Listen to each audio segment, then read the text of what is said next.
"Useless girl, you were never the bright one," my father said again, his voice carrying across the living room where my relatives sat sipping their drinks and pretending not to hear.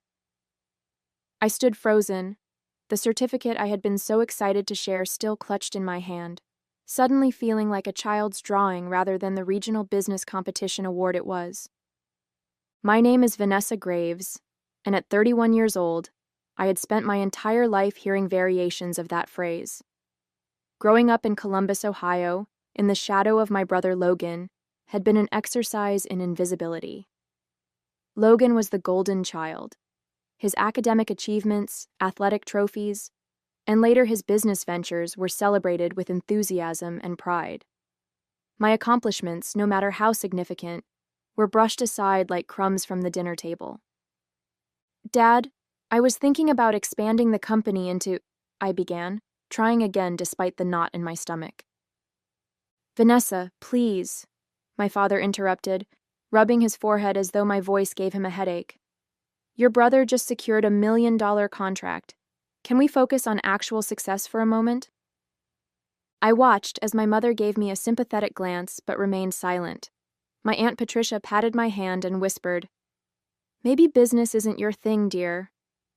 You were always so good with your little crafts." Little crafts. My tech startup that had been growing steadily for 3 years was reduced to a hobby in their eyes. I nodded politely and excused myself to the kitchen, where I leaned against the counter and took deep breaths. My phone buzzed in my pocket, a text from my business partner, Eliza.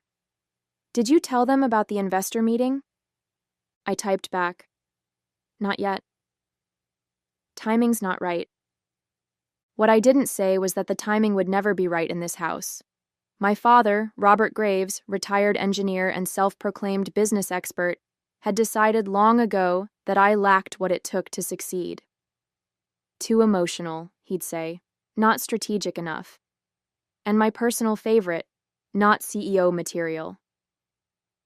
As I composed myself, I could hear Logan holding court in the living room, my father's proud laughter punctuating the conversation. Through the doorway, I saw him clap my brother on the shoulder, a gesture I couldn't remember ever receiving. I slipped my phone back into my pocket, straightened my shoulders, and rejoined the family gathering with a smile that didn't reach my eyes. Little did they know, but this dismissal was fueling something inside me, something that would soon force them all to see me in a very different light. The next day, I arrived at our modest office space in a renovated warehouse on the edge of downtown Columbus. My company, NeuroSync, had started as nothing more than an idea sketched on napkins during my lunch breaks at my previous corporate job. Now we occupied half a floor, with 15 employees and technology that was beginning to make waves in the predictive analytics field. Eliza looked up as I entered, her expression immediately telling me she could sense yesterday's family dinner still hanging over me. "That bad, huh?" she asked, sliding a coffee across her desk toward me. "Same story, different day," I replied, taking the cup gratefully. Logan secured some contract with the state government, and you'd think he'd single-handedly solved world hunger. Eliza rolled her eyes. "And meanwhile, we're just over here revolutionizing how businesses understand consumer behavior. Nothing important." I smiled despite myself. This was why Eliza and I worked so well together. She understood both the technology and the weight of constant underestimation.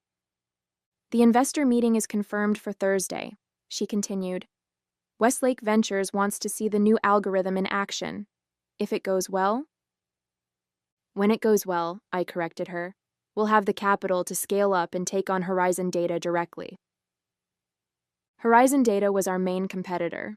Larger, more established, and coincidentally, a company that had rejected my job application 4 years ago. Their CEO had suggested I look into something less technical. That rejection letter still sat in my desk drawer, a constant reminder. Back at my childhood home, there were other reminders. Photographs of Logan receiving awards dominated the mantelpiece. The newspaper clipping about his scholarship to Wharton was framed in the hallway. My graduation photo was somewhere in a dusty album, rarely seen and never displayed. During my college years, I'd come home excited about being selected for an exclusive tech internship, only to have my father wave it off and ask when I was going to find a real career path.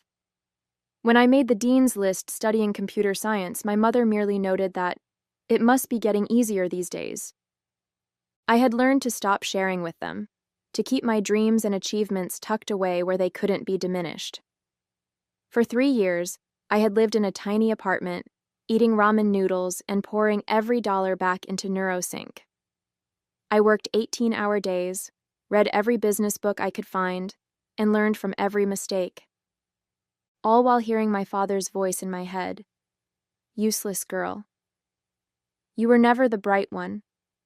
The conference room at Westlake Ventures felt too warm, despite the sleek air conditioning units humming quietly overhead. I adjusted my blazer and glanced at Eliza, who gave me a subtle nod. We had practiced this presentation a dozen times, but the stakes had never been higher. As you can see from our projections, I continued, gesturing to the screen behind me, NeuroSync's algorithm has consistently outperformed market standards by 27%. What this means for retail implementation is an unprecedented level of customer behavior prediction. Gregory Westlake, the silver-haired founder of the venture capital firm, leaned forward slightly. And your competitors? How does Horizon Data's new platform compare? I had anticipated this question. Horizon's approach relies on historical data sets. Our algorithm incorporates real-time emotional response indicators. Simply put, they can tell you what customers did yesterday. We can tell you what they'll do tomorrow. The room shifted. I could feel the energy change as the investors exchanged glances. This was the moment. The tipping point I had been working toward for years. 2 hours later, Eliza and I stood in the lobby, still in shock. Westlake had not only agreed to invest, they wanted to lead a funding round that would value NeuroSync at $90 million. The deal would transform our company overnight and position us as the industry leader in consumer predictive technology. We did it, Eliza whispered, her usual composure cracking as a grin spread across her face. Vanessa, we actually did it. I nodded, a strange numbness replacing the adrenaline that had carried me through the meeting. We need to call the team, and the lawyers, and... My phone rang, interrupting my mental list-making. It was my mother. For a moment I considered letting it go to voicemail, but some old habit made me answer. Hello? Vanessa, don't forget your father's retirement party is next Sunday. The whole family will be there, and it would look strange if you weren't. You know how people talk. I closed my eyes briefly. Yes, Mom. I'll be there. Good. Oh, and Logan just closed another deal. He'll be announcing his promotion to vice president at the party. Isn't that wonderful? Maybe you can bring those cookies you used to make. Everyone always liked those. The contrast was so stark it was almost comical. In one moment, I was negotiating a multi-million-dollar deal that would change the face of an industry. In the next, I was being asked to bring cookies to celebrate someone else's success. Actually, Mom, I might have some news of my own to share by then. That's nice, dear. Just remember your father doesn't like anything too sweet. The doctor says his blood sugar... As she continued, I caught Eliza's eye. She raised an eyebrow questioningly, and I just shook my head slightly. Some things never changed, but I was about to. The week that followed our successful pitch was the most intense of my professional life. Days blurred into nights as lawyers drafted agreements, term sheets were negotiated, and press releases were carefully worded. I existed on caffeine and determination, barely registering the outside world beyond the whirlwind of NeuroSync's impending transformation. Thursday morning, I was reviewing the final investment documents when Eliza burst into my office, her typically composed demeanor replaced by barely contained excitement. "Have you seen it?" she demanded, thrusting her tablet toward me. I looked up, bleary-eyed from poring over legal language. Seen what? Forbes, Business Insider, the Wall Street Journal, they're all running the story. I took the tablet, and there it was, my face staring back at me from the Forbes website. The headline read, Disruptor Alert, Vanessa Graves named youngest female CEO in tech after landmark investment deal. My stomach dropped. The announcement wasn't supposed to go public until next week, after all the paperwork was finalized, and after I'd had a chance to tell my family in person. I quickly scanned the article, which detailed the investment deal and highlighted my journey from startup founder to CEO of what was now being called the most exciting tech firm in the Midwest. Several other outlets had picked up the story, each putting their own spin on it. Business Insider focused on the technology itself. The Wall Street Journal examined the market implications of our rise against established players like Horizon Data. But the one that made my throat tighten was from the Columbus Business Journal, our local publication. Columbus native Vanessa Graves makes history with NeuroSync valuation. Everyone would see it, including my family. As if summoned by my thought, my phone began to vibrate with incoming messages. Colleagues, old classmates, distant relatives I hadn't spoken to in years, all suddenly aware of my success. But nothing from my parents or Logan. The silence from them was deafening. "This is huge," Eliza said, reclaiming her tablet. "We should celebrate." I nodded absently, still processing the implications. "We will. But first, I need to make a call." After Eliza left, I dialed my parents' number, expecting my mother's usual cheerful greeting. Instead, my father answered. His voice clipped. "Graves residence."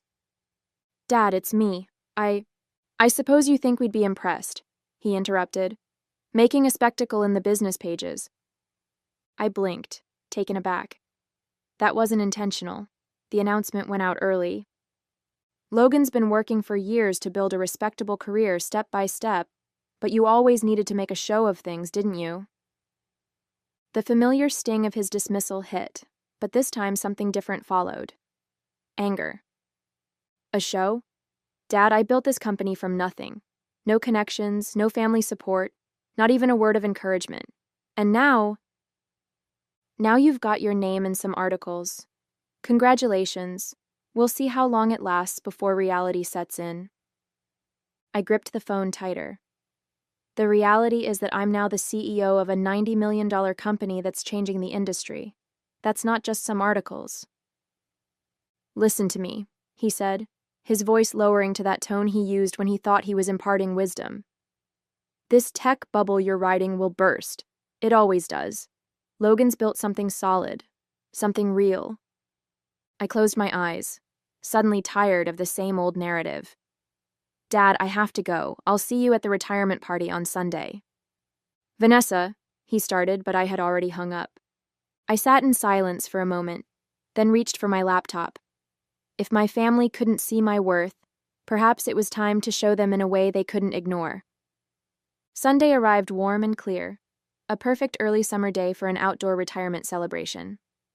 I had deliberately not called my parents again after that conversation with my father, letting the media coverage speak for itself. Over the past few days, the story had grown, with several business programs featuring segments on NeuroSync and my unconventional path to success. I sat in my car outside my parents' suburban home, watching guests arrive, relatives, my father's former colleagues, neighbors, and family friends. All people who had witnessed my relegation to the background over the years.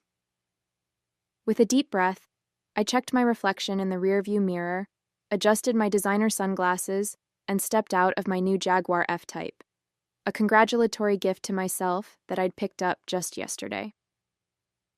The sleek vehicle, with its gleaming red exterior and purring engine, was not subtle, nor was it meant to be. As I retrieved a small, elegantly wrapped package from the passenger seat, I felt eyes turning in my direction. Cousin Drew, always the first to notice anything automotive, stopped mid-conversation, his mouth slightly open. "Is that Vanessa?" I smiled and handed him the keys. "Mind parking it for me? The driveway's getting crowded." His eyes widened as he took the keys, treating them like precious artifacts. "This is the V8, right?" The sound is unmistakable. "Goodyear," I replied, enjoying the way the small crowd by the garage had turned to stare.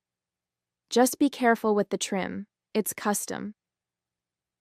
I made my way toward the backyard, where tables had been set up on the lawn. The familiar smell of my father's barbecue filled the air, mixing with the perfume of my mother's carefully tended flower beds. Some things never changed, but I certainly had.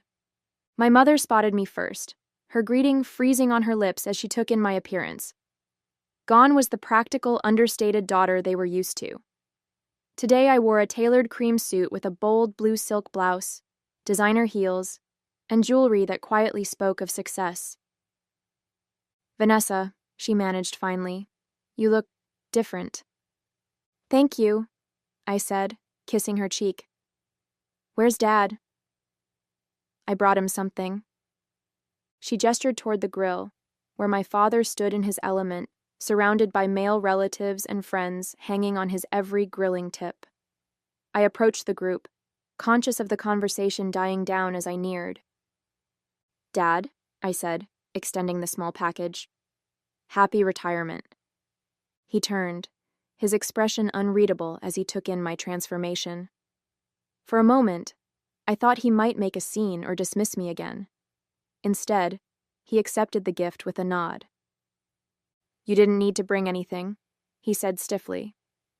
"I wanted to," I replied, maintaining eye contact. After all, it's not every day my father retires after 30 years. The men around us watched this exchange with interest, several of them clearly having read the recent articles about me. I could see recognition in their eyes, followed by confusion, as they observed the cool interaction between us.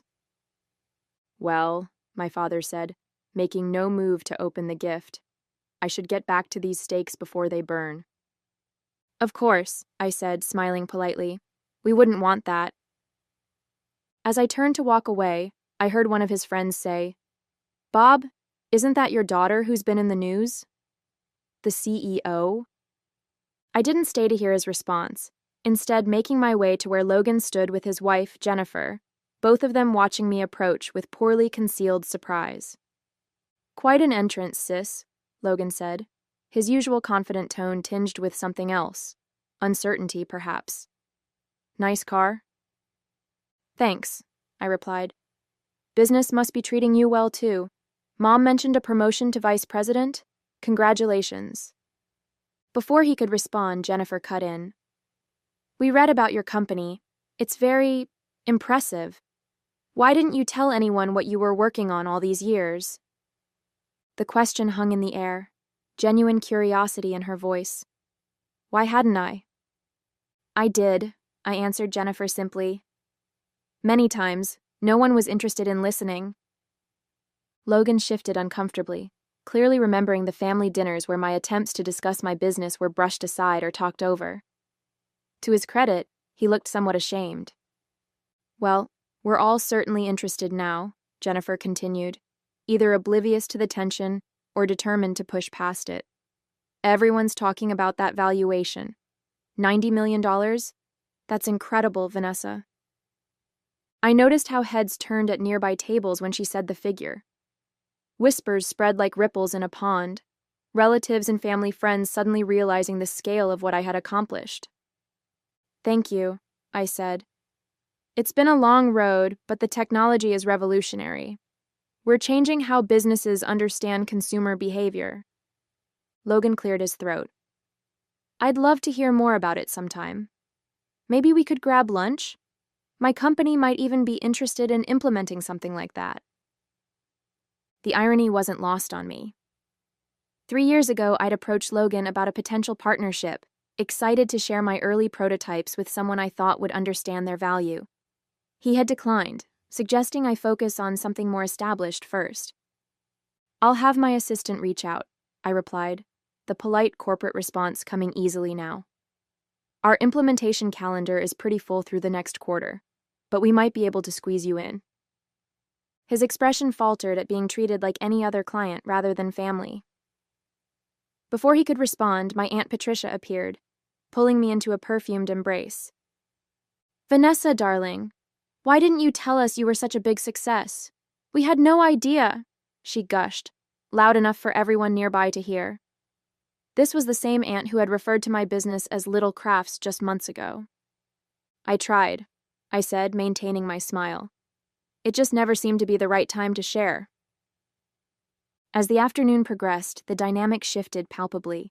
Relatives who had previously gravitated toward Logan now sought me out, asking about NeuroSync, about what it was like to be featured in Forbes, about my secrets to success. I answered graciously, but with a professional distance that was new to our family gatherings. My father remained by the grill, his domain, watching this transformation of his usually overlooked daughter, with an expression I couldn't quite read. He had still not opened my gift, a custom-engraved watch I'd had made specifically for him, bearing the inscription, "To New Beginnings. Love, Vanessa." Eventually, as dessert was being served, my father tapped his glass for attention. The backyard quieted as everyone turned toward him, expecting the retirement speech he had likely been planning for months. "Thank you all for coming today," he began, his voice carrying across the yard. "Ending a 30-year career is a milestone worth marking, and having you all here means the world to me and Joyce." He continued with anecdotes from his years as an engineer, thanked colleagues who had become friends, and then turned to family acknowledgments. "And of course, I'm proud of my children. Logan, who's making his mark at Hamilton Financial, recently promoted to vice president." A polite round of applause followed, Logan nodding appreciatively. "And Vanessa," my father continued, his voice faltering slightly as every eye turned to me, "who apparently has been quietly building something none of us fully understood." The yard was silent now, the tension palpable. I met my father's gaze steadily, waiting. "I always said she was the emotional one," he added with a small laugh that few joined. "It seems I may have underestimated how far that emotional intelligence could take her." It wasn't an apology, not even close. But it was the first public acknowledgement from my father that he might have been wrong about me. As the gathered family and friends raised their glasses, I saw something new in many of their eyes: respect. The retirement party continued into the evening, with conversations buzzing under strings of backyard lights. I moved between groups with a newfound confidence, no longer the awkward family member relegated to the sidelines. The subtle shift in dynamics was fascinating to observe. Relatives who had barely spoken to me at previous gatherings now hung on my every word. As the night progressed, I found a moment alone with my father. He stood at the edge of the yard, nursing a whiskey and gazing at the garden my mother had spent years perfecting. "You haven't opened your gift," I said, nodding toward the small package still sitting unopened on the gift table. He looked at me, really looked at me, perhaps for the first time in years. I wanted to wait until it was quieter. I nodded, accepting this explanation, though I suspected he simply hadn't wanted to open it in front of everyone after our earlier exchange. "So," he said finally. "CEO. Yes. Of a $90 million company. Yes." He swirled the ice in his glass. "And the youngest woman to do it, according to those articles. That's what they say." A long pause followed, filled with decades of misunderstanding and dismissal. "I don't understand it," he admitted. "This tech stuff. In my day, business was straightforward. Products you could hold, services you could see."